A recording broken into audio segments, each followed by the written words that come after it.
Coming up, an arrest is made in a 2021 Laurel County murder case. Dedicated to Eastern and Southern Kentucky, this is WYNT Mountain News at 11.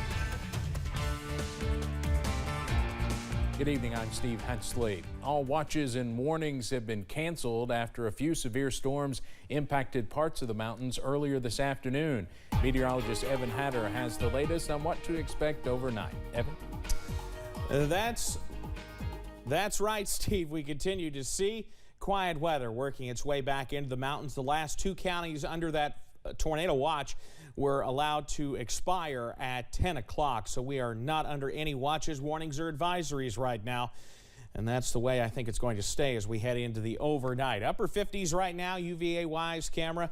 All is quiet on the campus this evening. Temperatures out there, you notice we're getting colder from southwest to northeast. It's kind of the opposite of the way it usually is. We're usually getting cooler from northwest to southeast, but that's where we're getting some of those cooler winds from the west. You see parts of the Big Sandy still not far from 70 at this hour, whereas we're already into the lower 50s across portions of the Cumberland Valley. It's that weather, the cooler weather. It's going to be working in. Winds out of the southwest, 10 to 20 miles per hour. It's still going to be breezy overnight. But the last of our showers and storms into West Virginia, we don't have to worry about anything into the overnight hours. Closest warnings, portions of North Carolina seeing some tornado warnings right now, well west of the Raleigh area. But we do see a few showers left in the forecast, so those storms have come to an end. But we're still going to be in the mid-40s and quite breezy as we head into the overnight hours. I'll have the latest on when we could finally see some relief from the rain chances coming up in just a few minutes. Steve? Evan, thank you. One person was taken into custody after police say explosives were found in a car in a Moorhead park. The Moorhead Police Department said on Wednesday afternoon someone found a vehicle on Rodburn Hollow Park with explosives inside it. Police then closed the park and Rodburn Hollow Road, which leads to the park. Kentucky State Police, ATF, and the FBI were all called to the scene. No homes were evacuated, just the park and the road were closed. In Wayne County, a man is facing multiple charges after deputies say he stole a checkbook. A Wayne County hospital employee called deputies after realizing her checkbook was stolen from her purse last week. The hospital's video security system caught Jacob Coffey entering a secured area where the checkbook was stolen. Deputies say Coffey later tried to buy a car using the victim's checks. Deputies say he also texted the victim several times, sending explicit sexual pictures and threatening her. He's now facing a long list of charges. A new Omicron variant is taking hold in the United Kingdom and has moved into the United States, but experts say you do not need to worry right now. BA2 is more transmissible than other variants, but no more severe. One health leader we talked to said as cases are dropping, they are seeing a dramatic decrease in testing. That is causing some communities to test wastewater for the presence of the virus. From that wastewater sampling, they are seeing increased levels of virus different places. And so, again, we should start seeing more people becoming ill with COVID and subsequently, seeking out testing, getting tested. Health leaders say even if you have both doses of a COVID vaccine, you need to get your booster to make sure you are protected against the virus. 4 grants totaling nearly $5 million will help Eastern Kentucky coal-impacted communities. ARH will use one of the grants to deliver a critical service that they do not currently offer in Eastern Kentucky. 2 25-bed long-term acute care hospitals are under construction in Pike and Perry counties. The beds will mean that loved ones can visit their families without the long drives. These patients are typically critical patients, got a lot of health issues, and the goal is to get them recovered and get them back home to their loved ones. Eastern Kentucky Pride, Southeast Kentucky Community and Technical College, and Leadership Kentucky will receive the other 3 power grants recently announced. Governor Andy Beshear has announced new funding to showcase tourism in the state. 103 tourism and destination marketing organizations in 88 Kentucky counties will receive more than $5 million in funding. Governor Beshear says Kentucky has a lot to offer. To market how great of a Commonwealth it is, to show everything from Cumberland Falls to Natural Bridge to Kentucky Lake and Lake Barkley. Governor Beshear says the money will help, but called on the General Assembly to invest more in tourism. AAA says gas prices are down significantly for the first time since January. After hitting a record $4.33 on March 11th, the national average of gas has fallen to $4.24. That's down 7 cents in the past week. Here in Kentucky, the average price fell about a nickel on the week. They're now at $3.97. Ford has issued a recall for some of its trucks and SUVs because of a brake fluid leak. National Highway Traffic Safety Administration officials say close to 200,000 vehicles could potentially be affected. They include F-150s from 2016 to 2018, Expeditions from 2016 to 2017, and Lincoln Navigators from 2016 to 2017. Ford says a loss of brake fluid could reduce brake pedal function and require greater effort and distance to stop. If your car is impacted, dealers will replace the brake master cylinder free of charge. The old Hazard High School building caught on fire this morning for at least the second time since becoming a housing unit.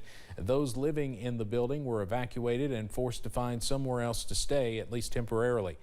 WYMT's Jade Saylor talked with officials as they look into what may have caused the fire. The old Hazard High School building, which is now an apartment complex, caught fire Wednesday morning. There were no injuries.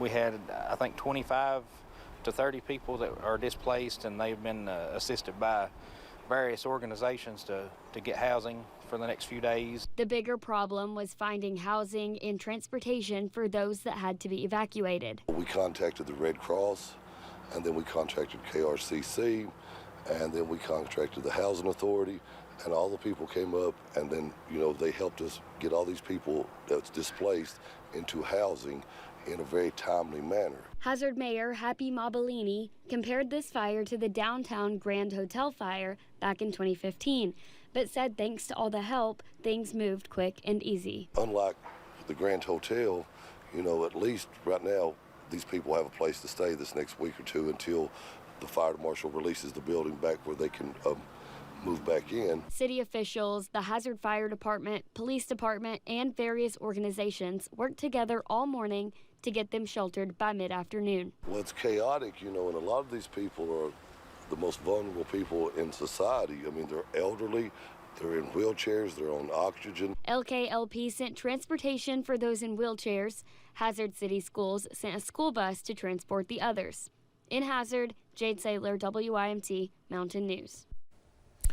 Animal control officials also stepped in to help because some of the people living there had pets. The cause of the fire is still under investigation. That building housed Hazard High School between 1924 and 1976. One STLP team in Johnson County is using their project to discuss the Eastern Kentucky opioid epidemic. A team of 8 4th and 5th graders decided to create a presentation and website called Slaying the Opioid Problem or Stop. The team hopes the program will help folks who are battling addiction find help and other resources. The team also conducted a survey of the school and found that nearly 92% of teachers knew a student who was or currently is impacted by addiction or drug abuse. We asked one member of the team how they decided on a name. We chose this because we want people to stop drugs, and we thought that if we put it in capital letters that it would be outstanding and people would look at it and look at the website and stuff like that. If you, a family member or friend, are suffering with addiction, you can find the STOP program on our website. The team said they would also appreciate any comments or even criticism of the website via an exit survey. Almost 6 months to the day after a well-known Laurel County businessman was found shot to death, deputies say they have charged his girlfriend with murder. Deputies arrested Victoria Strelski today at Brian McCarty's home. She is accused of shooting him multiple times. As Chad Hedrick explains, investigators say they worked tirelessly to get justice for McCarty's family. This was a whodunit. It's a murder investigation that rattled this rural community. This guy was real well known. Everybody knew him in the area. He was known to be a great guy, a very generous guy, and you know, it was a shock to the community. Brian McCarty was a businessman in the area. He was a farmer and owned rental property. For nearly 6 months, investigators have been gathering evidence and following leads to get to this point, arresting the woman they say killed him. We solve our homicides in rural Kentucky.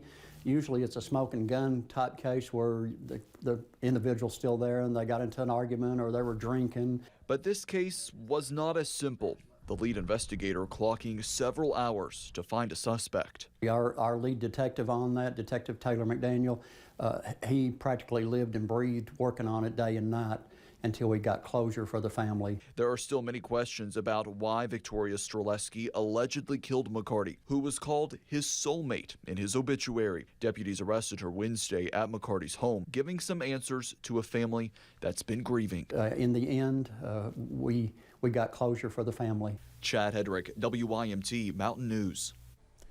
Strelski is also charged with forgery and tampering with evidence. She's now in the Laurel County Detention Center. Her arraignment is set for Friday morning.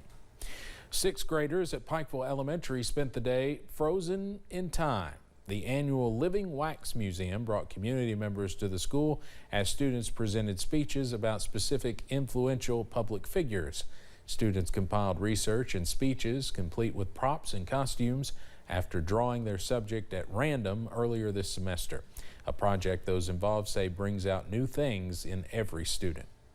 And then they get real defensive. Well, my person did this and my person, and it becomes very competitive. And then I have students that suddenly that were very shy and kind of blended in to the background suddenly become very proud. Students say they considered the day a success and they were happy to learn about the figures in such a unique way. Coming up on Mountain News at 11, Kentucky Power will soon be under new ownership, and the new parent company says that should mean monthly savings for customers. And showers remain with us off and on as we head through the remainder of the work week. I've got the full details on the way next. Tune in for this week's Appalachian Hospice and Home Care Health Services Top 5 Plays of the Week. Then go to WYMT.com to vote for your favorite. And